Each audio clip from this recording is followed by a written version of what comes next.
আজ রবীন্দ্রনাথের ১৬৩তম জন্মদিন উপলক্ষে কাঁথির ক্যানাল পাড়ে মাল্যদান করার পরে কাঁথির টাউন হলে কর্মীদের নিয়ে বৈঠক করেন শুভেন্দু অধিকারী।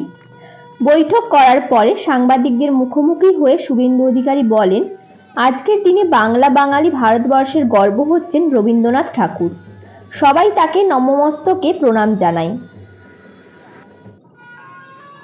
আর মুখ্যমন্ত্রীকে বলবো, কবিগুরু মারা গিয়েছিলেন ৪১-এ নেতাজির জন্মজয়ন্তী রেড রোডে দাঁড়িয়ে বলেছিলেন ৪৭ সালে গান্ধীজিকে এসে রবীন্দ্রনাথের ফলের রস খাইয়েছিলেন। দয়া করে এই ভুলগুলো আর করবেন না। আজকের দিনে আমি প্রার্থনা করি তিনি যেন রবীন্দ্রনাথ এবং মাতঙ্গিনী হাজরাকে নিয়ে ভুলভাল না বলেন। চাকরিহারা প্রসঙ্গে তিনি বলেন, কালকেই চোর মমতায় এসএসসি বলেছে ৮,০০০ চাকরি বেআইনি করে পেয়েছে।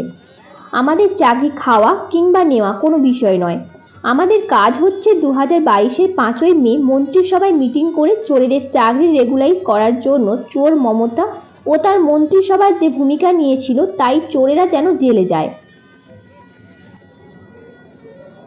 সেটা হবে মামলার গেছে জেলে, এবার হাওয়াই চটিও যাবে জেলে। কয়েকটা দিন সময় পেলে এসি ঘরে থাকুক আর হেলিকপ্টার নিয়ে ঘুরুক। খারবে ইন্ডিয়া জোটের বিশেষ প্রতিনিধিতে বৈঠক ডাকা প্রসঙ্গে বলেন, ইন্ডি জোটের পিন্ডি জোটকে প্রধানমন্ত্রী বলেছেন যোগ্যদের পাশে বিজেপি। শুনুন, আজকের দিনে বাংলা বাঙালি ভারতবর্ষের গর্ব হচ্ছে রবীন্দ্রনাথ।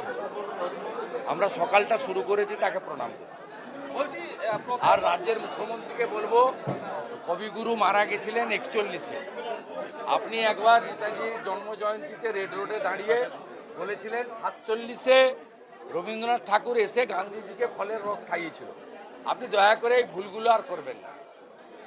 এই ভুলগুলো আর অন্তত রবি ঠাকুরকে নিয়ে, মাতঙ্গিনী হাজরাকে নিয়ে এইসব ভুল কথা আর বলবেন না। আজকের দিনে আপনার কাছে এটাই প্রার্থনা করি।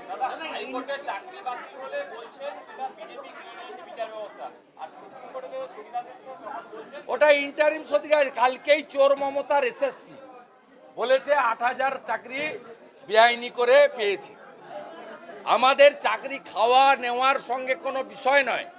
আমাদের কাজ হচ্ছে ২০২২-এর ৫ই মে মন্ত্রিসভার মিটিং করে চোরেদের চাকরি রেগুলারাইজ করার জন্য চোর মমতার নেতৃত্বে মন্ত্রিসভা অতিরিক্ত শূন্যপদ তৈরি করেছিল।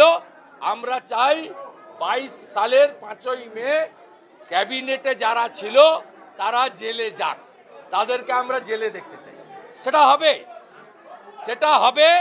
মাপলার গেছে জেলে, এবারে হাওয়াই চটি যাবে জেলে। কটা দিন সময় পেল, একটু এসি ঘরে থাকুক আর হেলিকপ্টার করে ঘুরুক।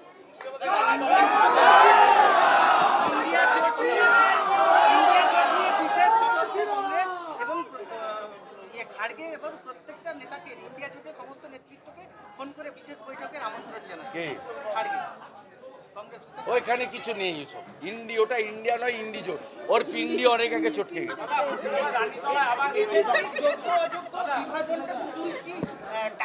আরে ক্রেডিট গোজ টু প্রধানমন্ত্রীজি। প্রধানমন্ত্রীজি না বলেন বাংলার মাটিতে যে যোগ্যদের পাশে বিজেপি আছে, যোগ্যদের জন্য লিগ্যাল সেল তৈরি করবে স্টেট বিজেপি। তারপরে সন্ধ্যাবেলা এসএসসি বলে যোগ্য অযোগ্য আমরা বেছে দিতে পারবো। অথচ এই এসএসসি মানে মমতা ব্যানার্জির মনোনীত এসএসসি, তারা হাইকোর্টের হলফনামাতে যোগ্যদের তালিকা দেয়নি ৮,০০০ অযোগ্যকে বাঁচানোর জন্য।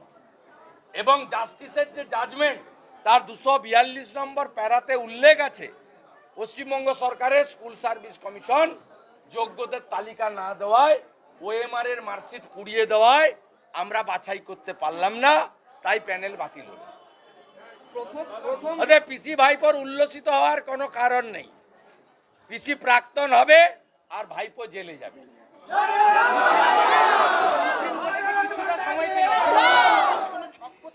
কিছু করতে পারবে না। কোর্ট যা করেছে ঠিক করেছে, ন্যাচারাল জাস্টিস। সকলের কথা শোনা, সকলকে বলতে দেওয়া, এবং কোর্ট বলেছে আন্ডারটেকিং দিতে হবে, চাকরি গেলে ১২% সুদ সহ টাকা ফেরত দিতে হবে। আমরা তো এখানে মেদিনীপুরের লোক, পাশে উড়িয়া, আমাদের ঘরে উড়িয়া কথাও চলে। উড়িয়া বাংলা মিশিয়ে একটা আমাদের আলাদা কথা আছে। আমরা এখানে একটা বলি মিছা পাও মনকে, মিছা কৌ মনকে পাও, মিছা কৌ মনকে পাও।